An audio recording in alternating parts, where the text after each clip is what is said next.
Howdy out there, machine shop fans. It's tubalcain, your YouTube shop teacher. Join me today as I begin a several-part video on building, making, machining a bell center punch. Now, if you've never seen a bell center punch, I'll explain it in just a moment, but I am essentially copying this one, and you've seen this in other videos.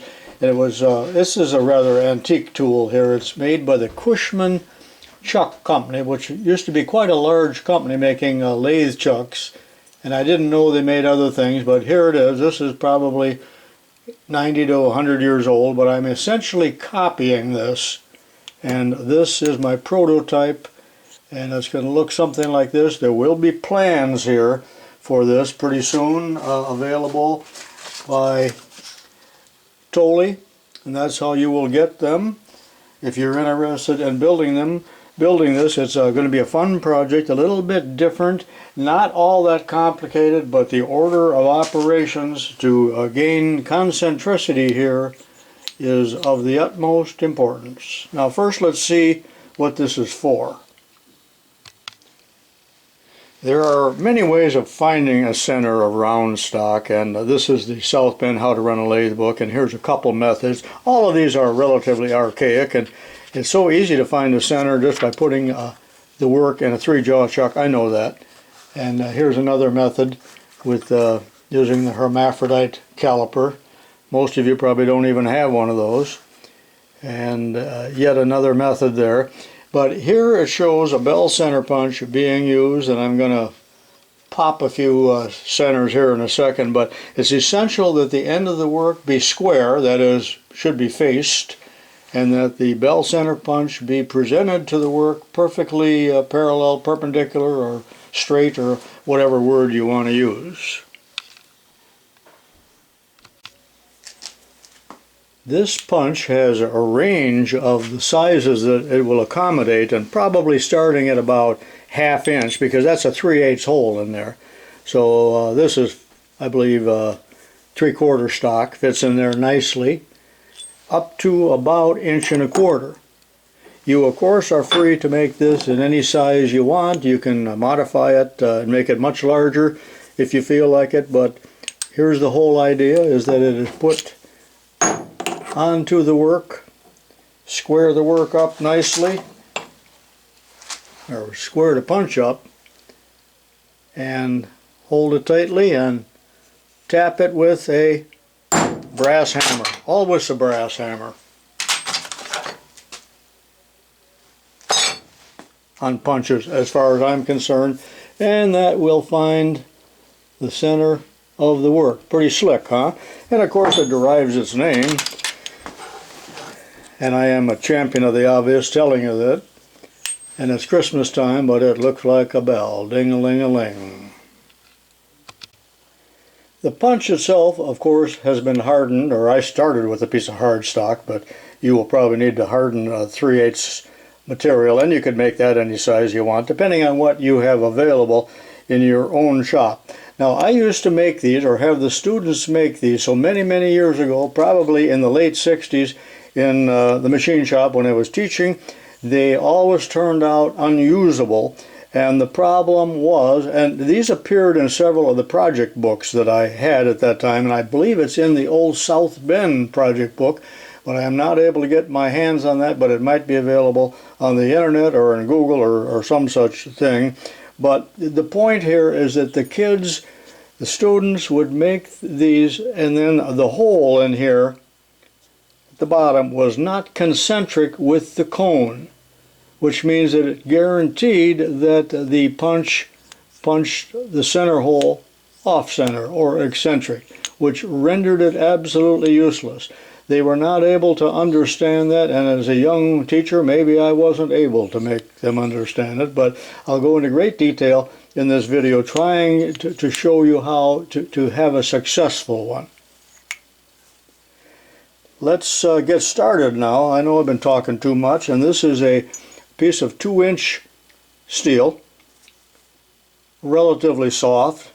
Now this one, the original, is not hardened, and I'm not going to harden mine, and that is evidenced by the fact that this rolled off my bench and it dinged it up, that is, dented it a little bit, and which shows that it's soft. And then I checked it with a file too, so I don't see the need to harden it. Now the original had a knurl. I am not going to make a knurl simply because so many of you have trouble making a decent knurl. And the other thing is that at some point I want to hold this by the 3-jaw chuck in order to put the internal taper in there, and that always damages a knurl when you hold it in the chuck. So therefore I put these little rings, these little grooves on here as an alternate to afford you a grip and to provide somewhat of some ornamentation. Do not start with a short piece of material. This may be okay, that length, but I like to have a piece that's about this long, which is how long? That's 7 inches, and in fact it was longer because I already made one piece off of that. So to start with, it was about 10 inches. And I'm using the closing lathe. You may have a little problem if you're using a smaller lathe on this, because the chucks do not open as wide, nor can you get this into the chuck past the jaws. So really the bigger the lathe the better, but you can get by. My new gator chuck is just the ticket for holding this, and with a larger chuck, you see, you can get the work in farther. Push it in all the way until basically it's hitting the spindle, and tightening it down. Now on the earlier one that I did, the first prototype that is, I had a center hole to help support it because it stuck out fairly far. But what I'm going to do here is to turn this down, the straight part down, and then put this taper on, working from this side, and then also drilling the hole. So those are the operations that will be performed when it is held as such. So I'm going to tighten it down real well. And this is the lathe tool that I'm using, but of course you can use whatever you got.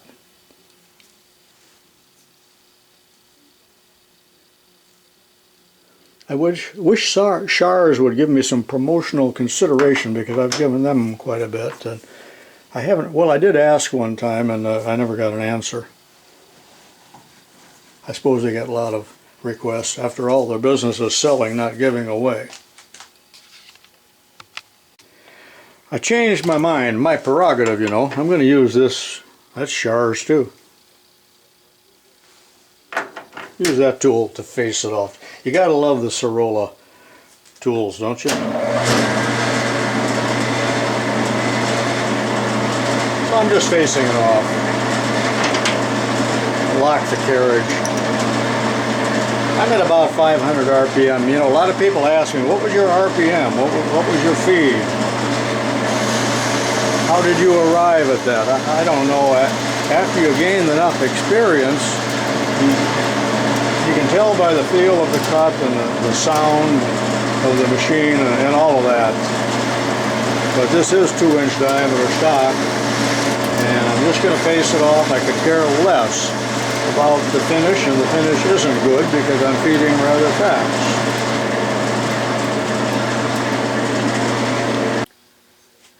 The linear dimension is about 1 3/8.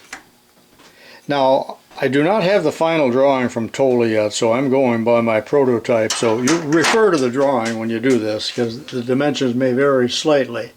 Now I have set my carriage stop. That makes it so much easier if you have a carriage stop. So I don't have to look on my length. I can feel it hit. And somebody asked me about power feeds.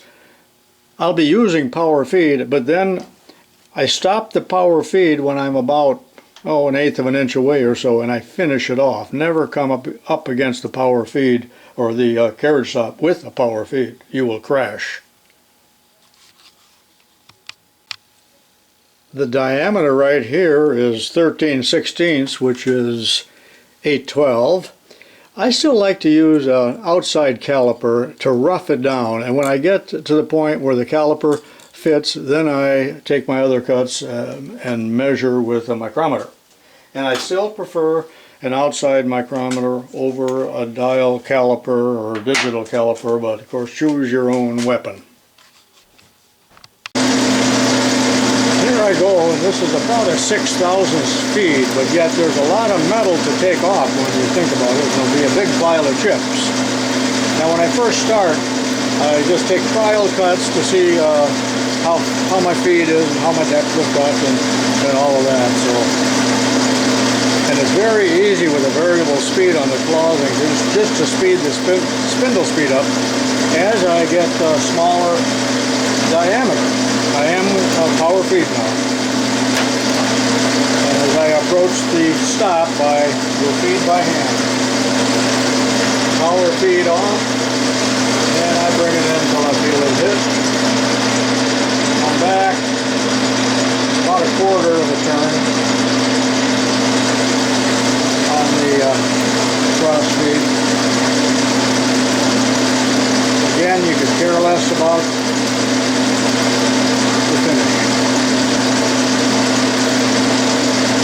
And I think I will speed it up.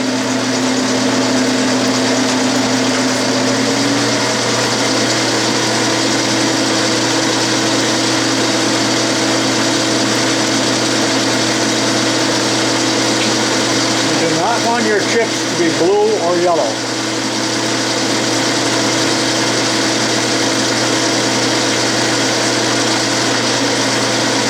Make sure you got your safety glasses on. If your chips are blue or yellow, either your tool is dull, your speed is too fast, or your feed is too fast, or no lubricant, or a combination thereof.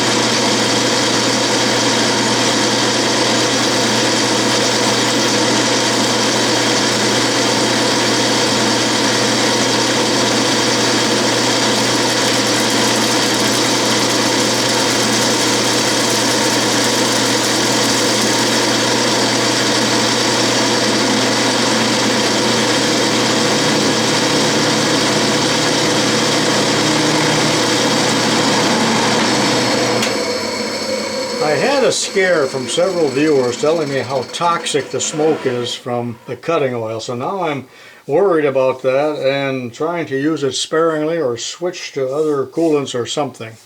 And they said it can cause bladder cancer. I'm getting close now, at least close with the caliper.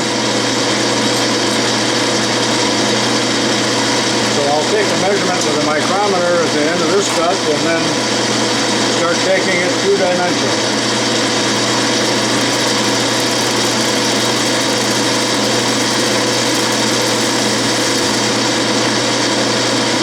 Do not grab moving chips.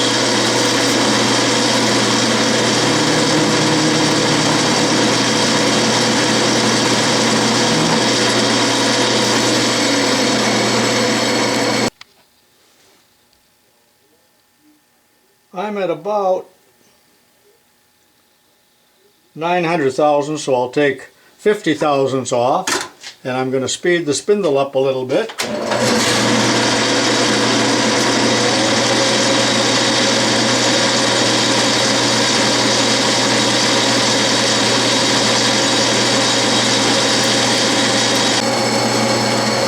This is my second to the last cut. I'm taking off 20 thousandths off the diameter, and I've slowed the feed down about half.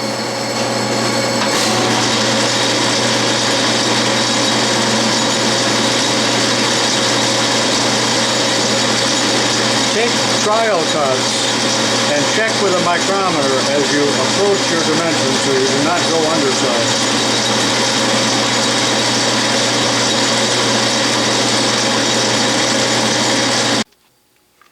This will be the last finishing pass.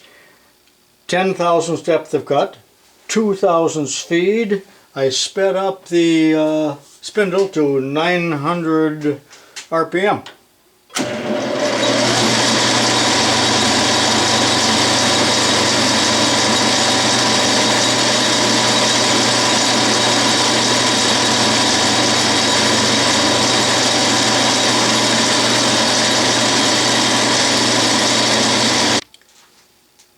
Mission accomplished on that, I think.